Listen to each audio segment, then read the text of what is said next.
Hey everyone, so hot on the heels of last week's incredible Blue Van concert, of which I have loads more footage, which I will eventually get around to editing and putting up. This week I'm going to take a break from building this place, even though it is nearly finished, and I'm going to turn my attention to a commission that I've been given. I've been asked to build a mobile awareness raising device which will be taken around Malmo and used to start conversations about sustainable energy sharing in underprivileged communities.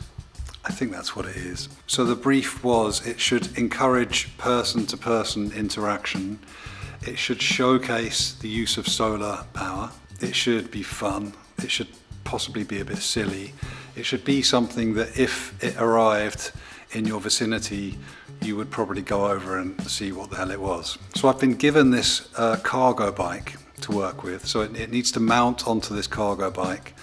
But I came up with the idea of building a zoetrope, which I guess is a kind of very early kind of animation device, where you have a drum which rotates with little slits in it, and you look through the slits and you see the frames of the animation. And because you're looking through the slits, it basically moves very convincingly. So I thought I would build a zoetrope which would be powered by two people working together, basically pumping up and down on some handles. It could also be a zoetrope workshop, so there would be space for people to make their own animations and try them out in the zoetrope. It will also have UV lights powered by the sun, because I really do love UV lights. So yeah, this week I'm gonna make a good start on it, and I'll explain more along the way. So please subscribe if you haven't already, and let's try and build this thing. So I made a prototype out of wood, which is very rickety, but you can sort of see how it's going to work.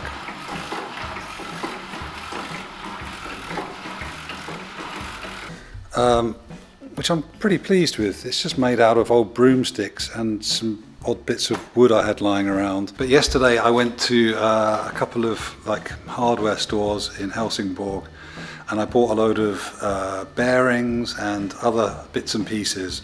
So the first thing I'm going to do is I'm going to remake this thing.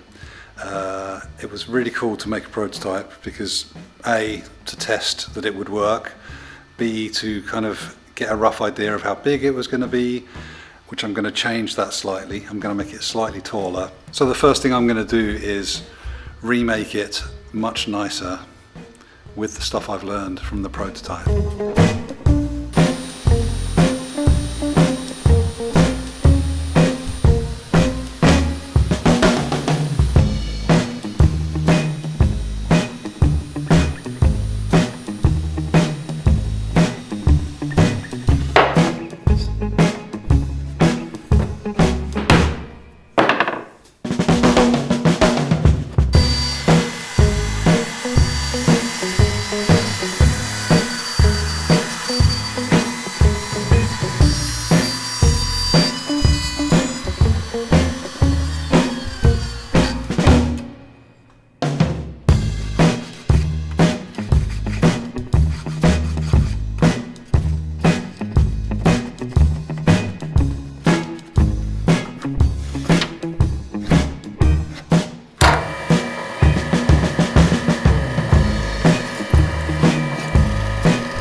Okay, so the 24mm spade bit is not 24mm.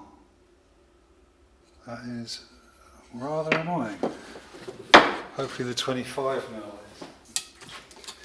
Okay, that's pretty fine. Let's There's 24 there. 24 and a half. Okay, we are fast forwarding a little bit. The original one that I made, I think the spade bits I have or had are not very accurate. The bearing doesn't fit very snugly in there. I then also kind of had a bit of a panic moment thinking, okay, shit, am I just going to rely on the snugness of the bearing in this in this piece of wood to basically keep it in there and stop this falling off? So then Vincent had the idea, I think it was Vincent, of cutting nearly all the way through, so leaving a little lip there, which does stop it coming out one way. We basically kind of got deep into this kind of world of trying to figure out, we were piling washers on and stuff, and we were just trying to figure it out. But in the end, I went and I got a better spade bit, so that now I don't even want to push it in because it's so tight, but that will really nicely, tightly go in there. I bought a bit of epoxy as well, so I'm basically just going to epoxy this bearing in. It's a very tight fit anyway. I did the little shelf at the back, which is exactly the right size for these washers. So I think this is going to be okay. So I will epoxy this in, and then I will screw on the gear teeth, and then we'll continue. At least the other bit for the shaft seems to be a good fit. All right.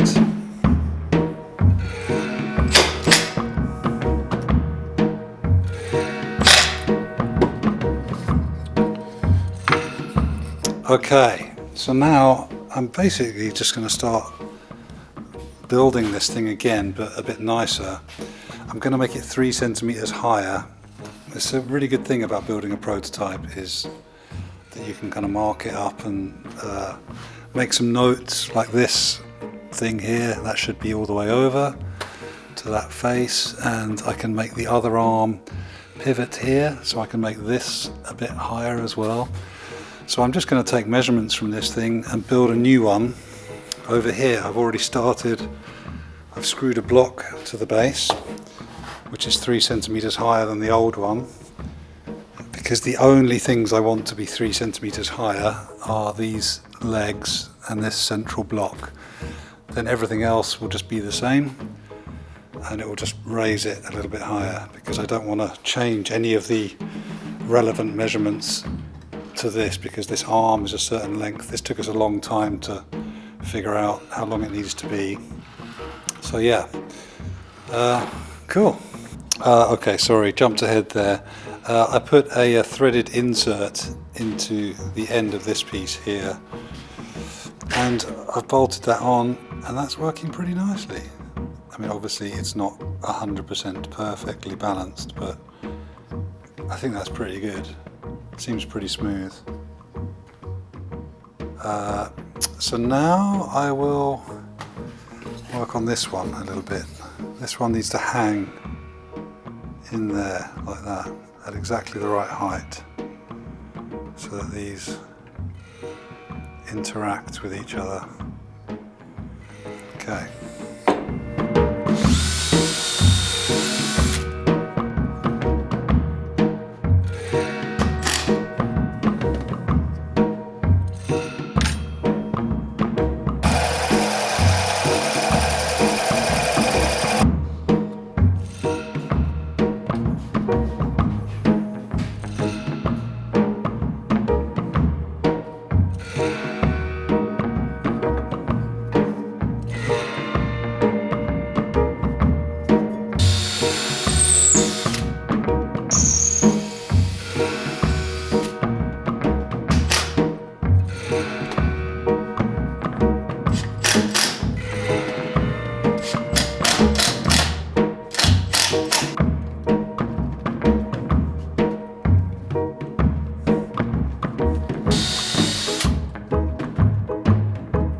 Right, I jumped ahead a little bit.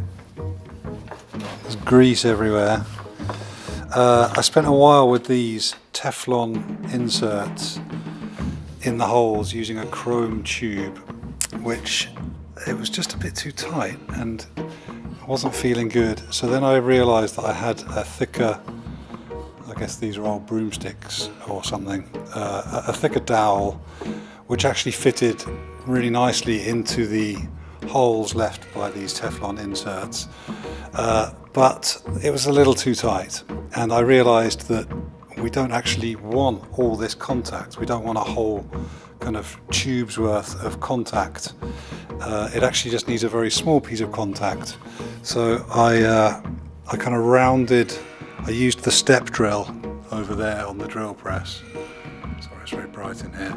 I used the step drill to basically curve each side of the hole, so it actually only holds it right in the middle, but because there's two holes it keeps it very nice. I mean, that's super loose, but there's basically zero play on it, so I think this will be just right. The only issue is that I now somehow need to drill a 28mm hole in this, otherwise I have to remake this. Maybe I'll just remake this. Alright, I might stop for today. I will see you tomorrow.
It's a good way to do it because you know where the centre is.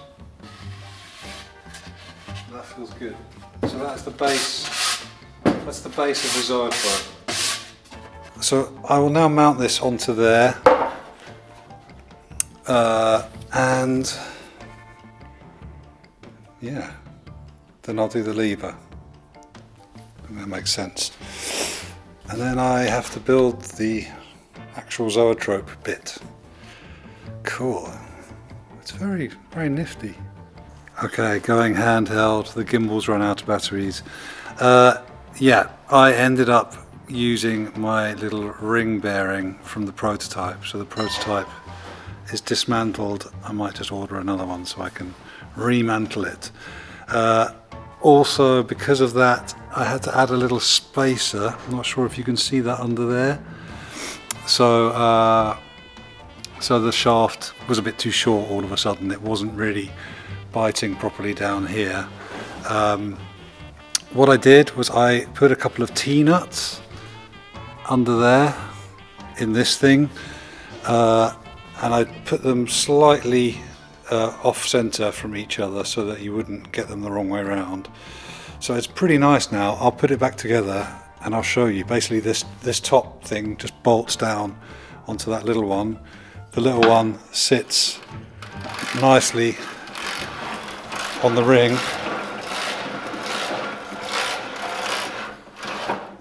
It's not quite as quiet as I would like it, but it's pretty good. I think for a non-engineer it's not too bad. Alright, I'll put it together, I'll charge up the gimbal, and then I think I will do the handle at last. Alright. Okay, so while the camera was charging, I've got quite far. Can't remember where we left off, But yeah, I've put the handles on. They're not actually connected to anything yet. They're just hanging freely.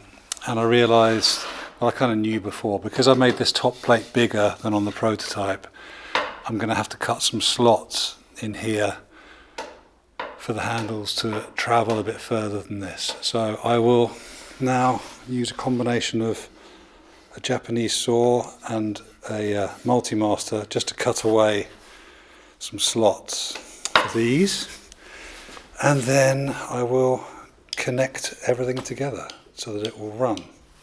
Cool.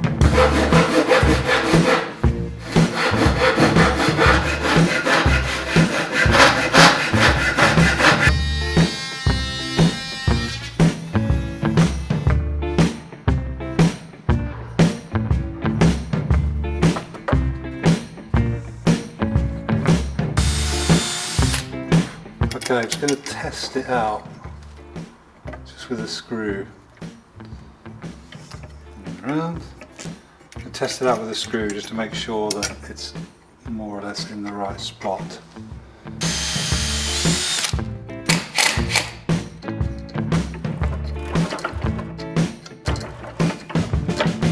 See, a little bit further down.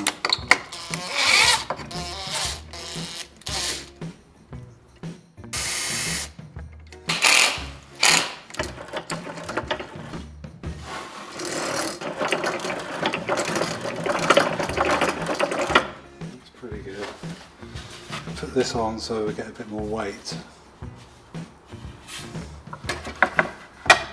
I'm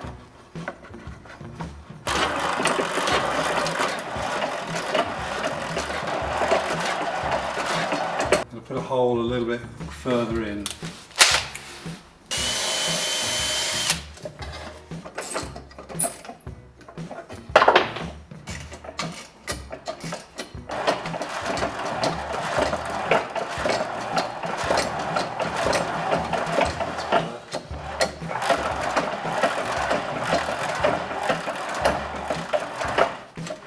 Feels pretty good. It doesn't brush anymore. So all I've done is I've moved this point in by 5 millimeters. Okay, so now I'll do this properly here. See if that's good.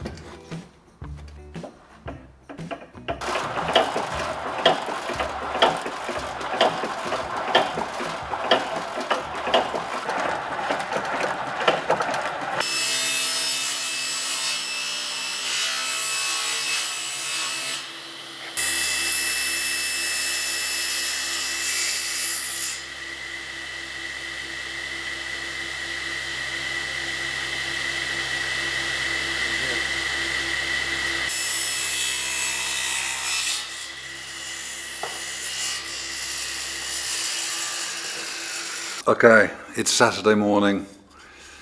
We had our pizza, our first pizza night last night. I cooked, I think 64 pizzas or something. So I'm very tired today, but I have to keep going. So I'm going to start now on the drum, the actual ZOETROPE drum.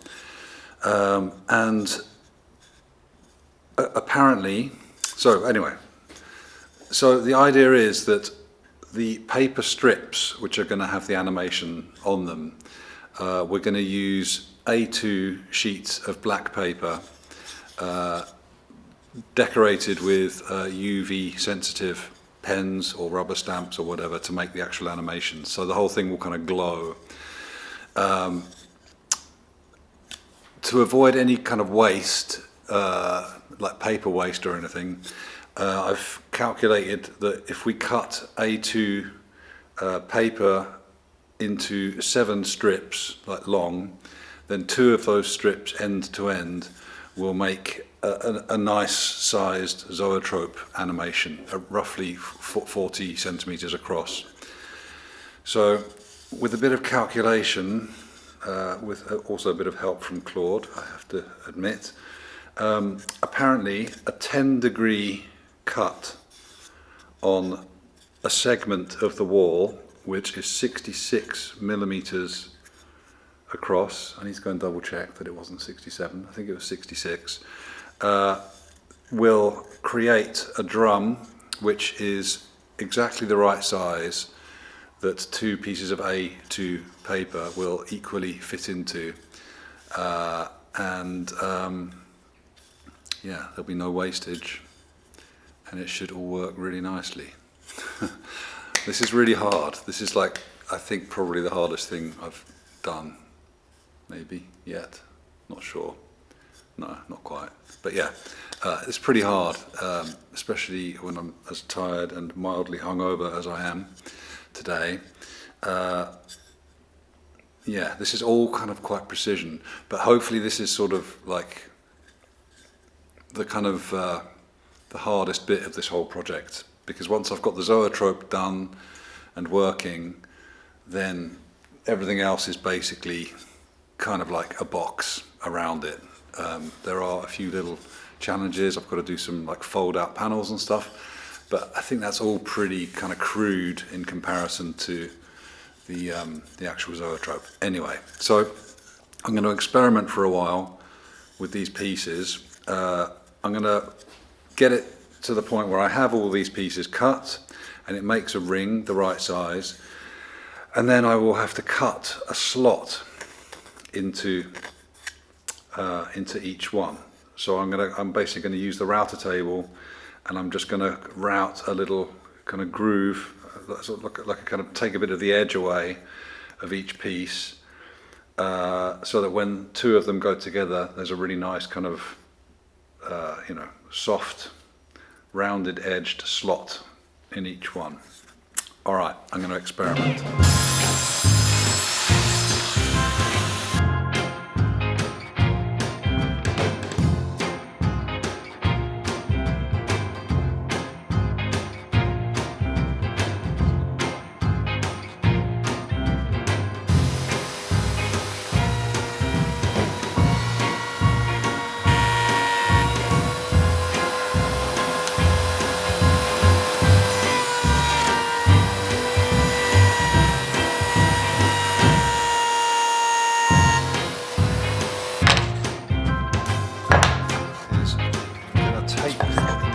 Tape the backs of these.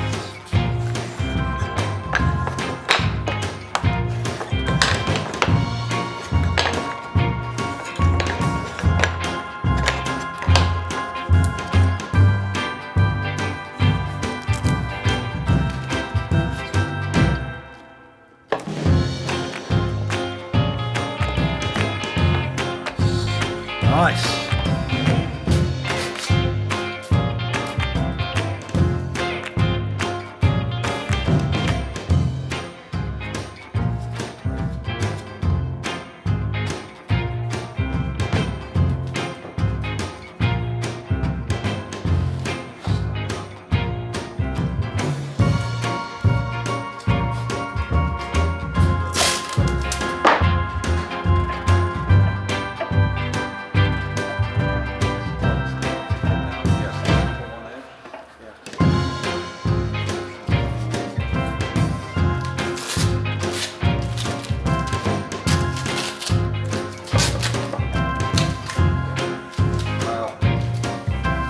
Pretty bloody cool.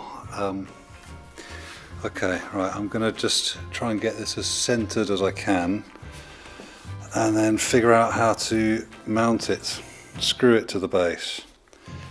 Probably no point in gluing it, because it's this form plywood, which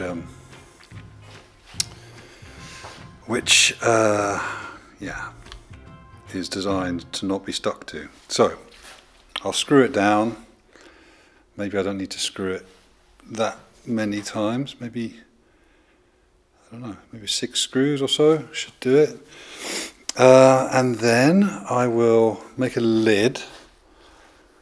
I'll cut the lid, so then that's done. And then I will start building the box for it to go in. That's the prototype, the sad half dismantled prototype now. So yeah, I need to kind of mount it, start mounting it in the bike. Cool.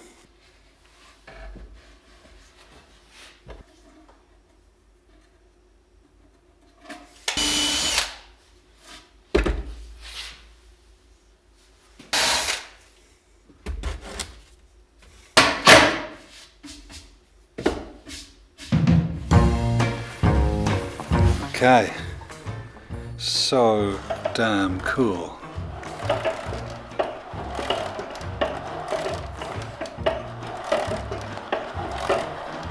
Not sure if the camera can focus on this. Wow, you really see the you really see the rolling shutter thing. Is that what it's called? That it's sort of at an angle. Maybe you can see through there.